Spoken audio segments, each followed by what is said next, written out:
అన్ని జనరల్గా పొలిటీషియన్స్ చేస్తుంటారు, దాన్ని ఫొటోస్ తీసుకొని బయట క్యాంపెయిన్ చేసుకుంటారు. యువర్ నాట్ ఎ పొలిటీషియన్, మీరు మీరు మీ వృత్తి చేసుకుంటారు, ఎందుకు మీకు అవన్నీ చేయాలని? అంటే నాకు ఎందుకు చేయాలనిపిస్తుంది అంటే నేను నేను నమ్మిన సిద్ధాంతం ఏంటి అంటే మనము సంపాదించిన దాంట్లో 20% ఖచ్చితంగా సమాజ సేవకు వాడుకోవాలి.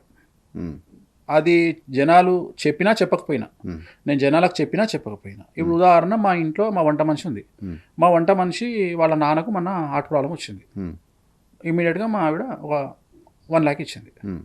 సో ఇట్లా ఇప్పుడు నా డ్రైవరు, నాకు ఉన్న డ్రైవర్లో ఒక డ్రైవర్ పెళ్ళి అయింది. మ్మ్. వాడి పెళ్ళికి నేను 2 లక్షలు ఇచ్చిన. మ్మ్. అంటే ఏది అప్పులాగా ఉండదు, ఏదన్నా ఇస్తే ఇంక అంతే. ఇక అంతే అంతే. వాడు నన్ను అప్పడగడానికి వచ్చిండు. యాక్చువల్గా ఏం జరిగిందంటే నా దగ్గరకు వచ్చిండు, వచ్చి పత్రిక ఇచ్చిండు. పత్రిక ఇచ్చి సార్ పెళ్ళి సార్ చెప్పు ఏంది, ఏం లేదు సార్ 4 లక్షలు, వాళ్ళ లెవెల్కి ఎంత 4 లక్షలు పెద్ద విషయం కదా.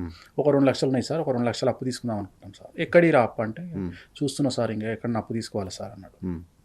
లోపలికి పోయినా 2 లక్షలు తెచ్చి చేతిలో పెట్టి, మ్మ్. 2 లక్షలు నెల తీసుకో, మ్మ్. సరిపోతాయి కదా. మ్మ్.